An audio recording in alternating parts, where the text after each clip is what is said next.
Keluarga Allah yang terkasih di dalam Tuhan, anak-anakku, para remaja, pemuda, Bapak Ibu dan Adiuswo yang dicintai oleh Kristus. Shalom, selamat berjumpa kembali dalam Rima Renungan Iman Malam. Sebelumnya mari kita berdoa. Bapa yang makasih, kami hendak merenungkan firman-Mu, terangilah kami dengan roh-Mu yang kudus, supaya kami semua diberkati. Dalam Kristus kami berdoa. Amin. Saudara, kita akan merenungkan firman Tuhan dari Lukas 22 ayat 7 sampai dengan 13. Maka tibalah hari raya roti tidak beragi, yaitu hari di mana orang harus menyembelih domba Paskah. Lalu Yesus menyuruh Petrus dan Yohanes. Katanya, "Pergilah, persiapkanlah perjamuan Paskah bagi kita supaya kita makan." Kata mereka kepadanya, "Di manakah engkau menghendaki kami mempersiapkannya?" Jawabnya, "Apabila kamu masuk ke dalam kota, kamu akan bertemu dengan seorang yang membawa kendi berisi air. Ikutilah dia ke dalam rumah yang dimasukinya.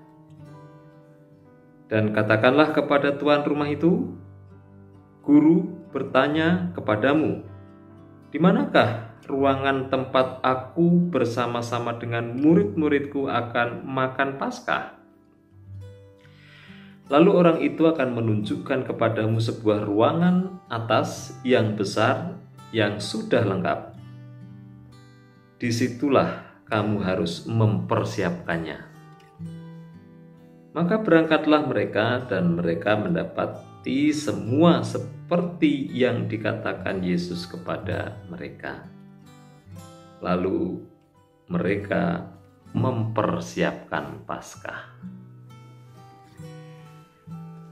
Saudara-saudara yang dikasihi oleh Tuhan Yesus Kristus, mungkin kita berpikir ya, enak kali ya kalau kita bisa seperti Tuhan Yesus, tahu apa yang akan terjadi nanti atau di depan sana, sehingga kita bisa antisipasi, bisa siap-siap, bisa lebih tenang menghadapinya.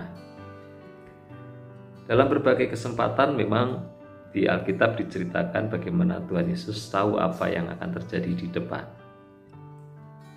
Ketika mau masuk Yerusalem dan membutuhkan keledai, Tuhan sudah mengatakan terlebih dulu pada murid-murid bagaimana mereka akan menemukan keledai untuk Tuhan Yesus.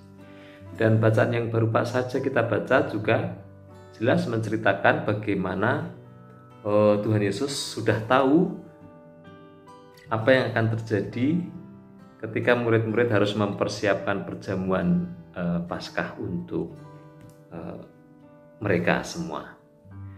Jadi Tuhan Yesus sudah memberitahu, nanti kamu masuk ke kota itu akan ketemu dengan orang membawa kendi berisi air, ikuti saja dia, dan masuklah ke rumah yang dia masuki. Lalu tuh tanya kepada pemilik rumah bahwa aku, Tuhan Yesus, bertanya atau butuh tempat untuk merayakan Paskah. Di mana itu? Nanti tuan rumah akan menunjukkan kepadamu sebuah ruangan di atas dan disitulah kamu harus mempersiapkannya.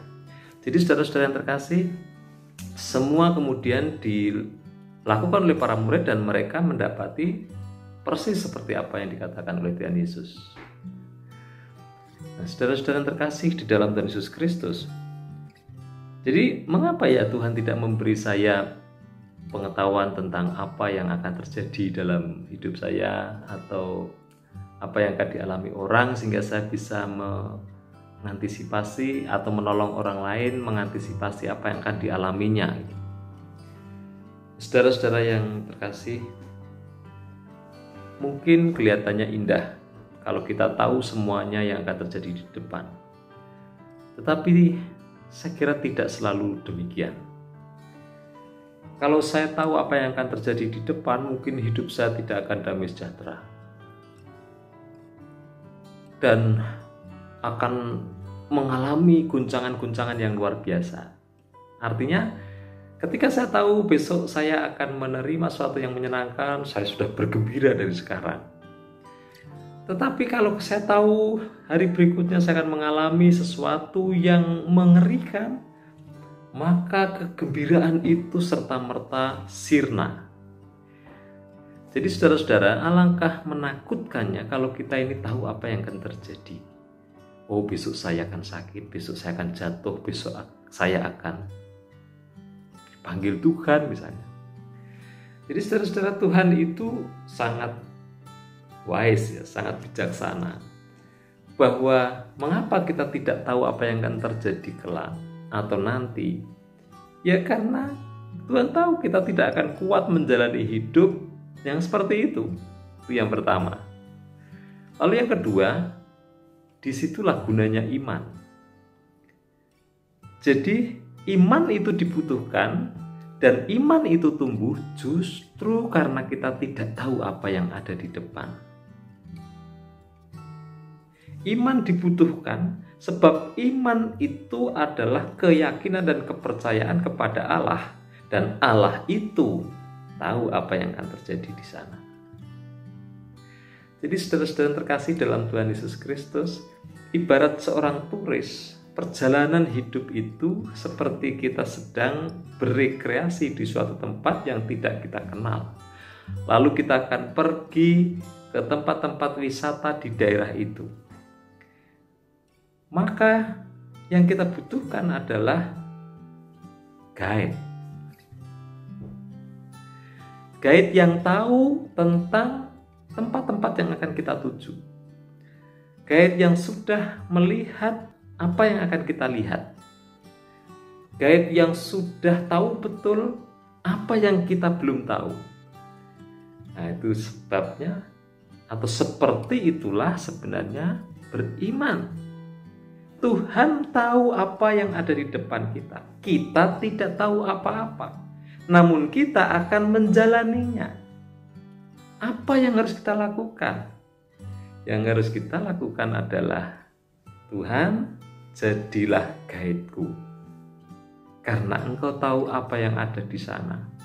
Dan Engkau tahu bagaimana aku bisa melewati itu semua dengan selamat. Jadi saudara-saudara yang terkasih di dalam Tuhan Yesus Kristus, kita memang tidak tahu apa yang akan terjadi di depan sana, tetapi Tuhan kita itu adalah Tuhan yang tahu apa yang akan kita hadapi.